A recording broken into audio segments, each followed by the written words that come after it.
Nous nous tournons souvent vers le passé pour nous comprendre. Ce soir, nous portons notre attention sur l'année 1870 et l'histoire solennelle de Benjamin Nathan. C'est une affaire qui nous rappelle que, derrière les archives historiques, se trouvent de vraies personnes dont la vie a été irrémédiablement changée par les événements qui se sont produits. Voici leur histoire, telle qu'elle peut être racontée au mieux.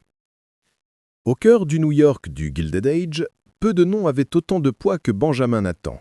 À 57 ans, il était un pilier de la société, un financier, un philanthrope, le vice-président de la Bourse de New York et le président de l'estimé Mount Sinai Hospital. Son élégante maison de ville en grès brun de 4 étages, sur la West 23 Street, près du très chic Fifth Avenue Hotel, était un symbole d'immense richesse et de position sociale.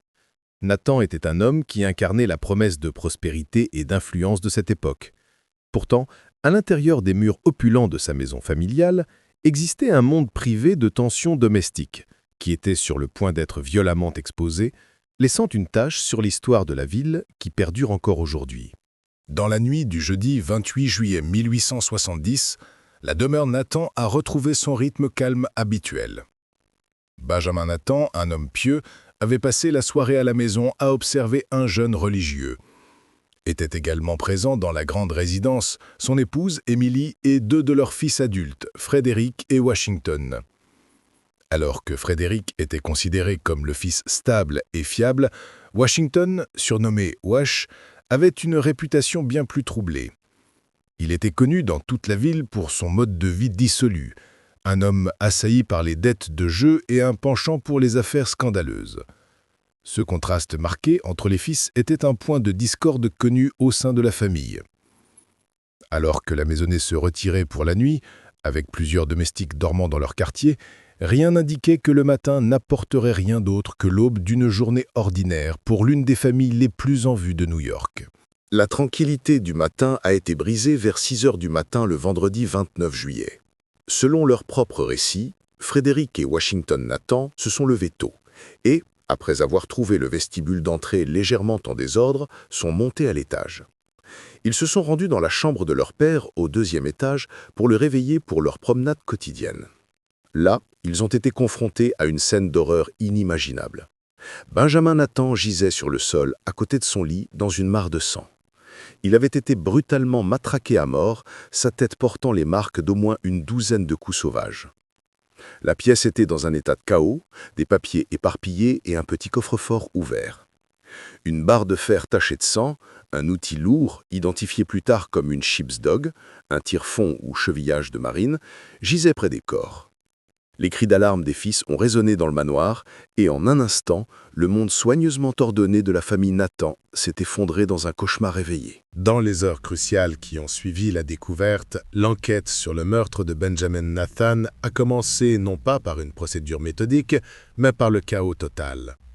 À mesure que la nouvelle du crime se répandait, le manoir de la 23rd Street a été inondé de gens. Officiers de police, détectives, amis de la famille, médecins, journalistes et même voisins curieux entraient et sortaient de la maison. Fait crucial, ils ont tous piétiné la scène de crime elle-même. Les preuves ont été dérangées, les empreintes de pas obscurcies et la pièce a été contaminée au-delà de tout rétablissement.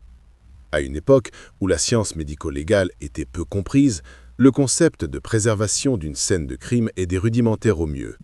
Cet échec initial et catastrophique de la procédure signifiait que tout indice potentiel laissé par le tueur était probablement perdu à jamais. Une bévue qui paralyserait l'enquête dès le départ et contribuerait au mystère durable de l'affaire. La théorie initiale, avancée par la famille, était celle d'un cambriolage qui avait horriblement mal tourné. Le coffre-fort ouvert et la pièce en désordre semblaient soutenir ce récit. La presse a rapidement publié des articles sur un voleur audacieux, qui aurait été surpris par M. Nathan et aurait eu recours à la violence. Cependant, les enquêteurs de la police sont rapidement devenus sceptiques. La brutalité même de l'attaque semblait profondément personnelle, dépassant de loin la force nécessaire pour maîtriser une victime. De plus, de nombreux objets de valeur, dont une montre en or sur la table de chevet, avaient été laissés intacts. L'arme du crime, la lourde barre de fer, n'était pas un outil de cambrioleur typique. C'était un instrument de destruction brute et puissant. Alors que les détectives regardaient de plus près, l'histoire commode d'un vol aléatoire a commencé à s'effondrer et une possibilité plus troublante a commencé à prendre forme. Que le tueur n'était pas du tout un étranger. La théorie du cambriolage semblant de moins en moins plausible, les soupçons ont commencé à se tourner vers l'intérieur, ciblant ceux qui se trouvaient à l'intérieur du manoir verrouillé cette nuit fatidique.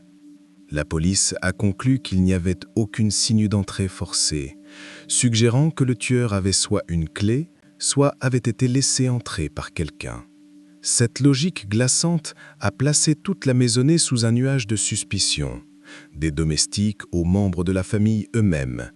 Le centre de l'enquête s'est considérablement réduit, passant d'un intrus anonyme aux personnes qui dormaient sous le même toit que la victime.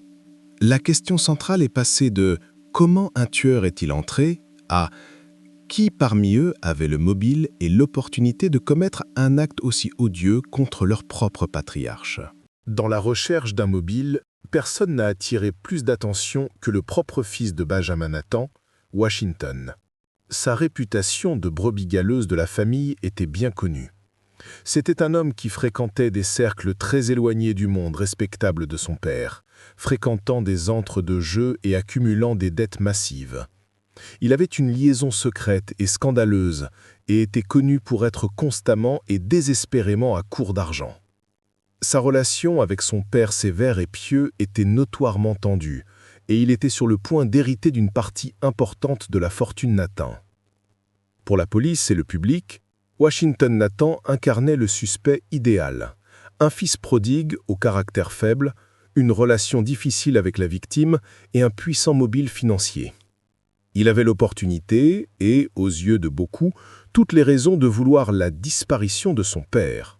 L'enquête du coroner sur la mort de Benjamin Nathan a rapidement dégénéré en un spectacle public, alimenté par les reportages sensationnalistes des journaux férocement compétitifs de New York.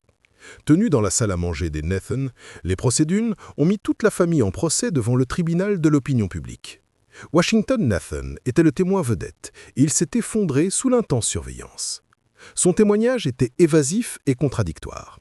Il est apparu nerveux et agité à la barre, incapable de fournir un compte-rendu clair de ses actions. La presse a impitoyablement disséqué son caractère, le dépeignant comme une figure immorale et trompeuse. L'enquête est devenue moins une question de trouver la vérité du meurtre et plus une question de honte publique d'un homme dont le mode de vie offensait tant les sensibilités victoriennes. Pendant des semaines, la ville a été captivée par le drame, la plupart concluant que Washington était indubitablement coupable. Malgré la conviction publique écrasante que Washington Nathan était le tueur, l'enquête officielle s'est terminée sans réponse concluante. Après avoir entendu des semaines de témoignages remplis d'incohérences, de secrets de famille et de diffamation, le jury du coroner a rendu un verdict ouvert, frustrant. Ils ont conclu que Benjamin Nathan avait été assassiné par une ou des personnes inconnues. Il n'y avait tout simplement pas assez de preuves concrètes et physiques pour accuser formellement Washington ou qui que ce soit d'autre du crime. L'ensemble de l'affaire contre lui était circonstanciel, construit sur son caractère, son mobile et son comportement suspect. Aux yeux de la loi, ce n'était pas suffisant pour une mise en accusation. L'enquête avait atteint une impasse, laissant l'un des meurtres les plus choquants de New York officiellement non résolu. Personne n'a jamais été traduit en justice pour le meurtre de Benjamin Nathan. L'affaire est restée froide, devenant l'un des mystères non résolus les plus durables et les plus débattus de New York. Pour la famille Nathan, la résolution n'est jamais venue. Leur nom, autrefois symbole de succès, fut désormais à jamais lié à un parricide brutal et non résolu. Washington Nathan, bien que jamais condamné par un tribunal, a été condamné par le tribunal de l'opinion publique. Il a été ostracisé de la société et a vécu le reste de sa vie sous une ombre permanente de suspicion. Un fantôme hantant les couloirs dorés de la ville. L'affaire reste un rappel brutal de la façon dont les échecs personnels, une scène de crime compromise et une presse sensationnaliste peuvent créer un récit si puissant qu'il éclipse la loi, ne laissant derrière lui que des questions sans réponse et un héritage de tragédie. Merci d'avoir passé ce temps avec nous. Réfléchir à ces événements passés est une façon de se souvenir des individus impliqués et de l'impact que leurs histoires ont eu sur leur communauté. Si vous avez des réflexions sur le cas d'aujourd'hui, nous vous invitons à les partager respectueusement dans les commentaires ci-dessous. Nous espérons que vous vous joindrez à nous pour notre prochaine affaire de True Crime.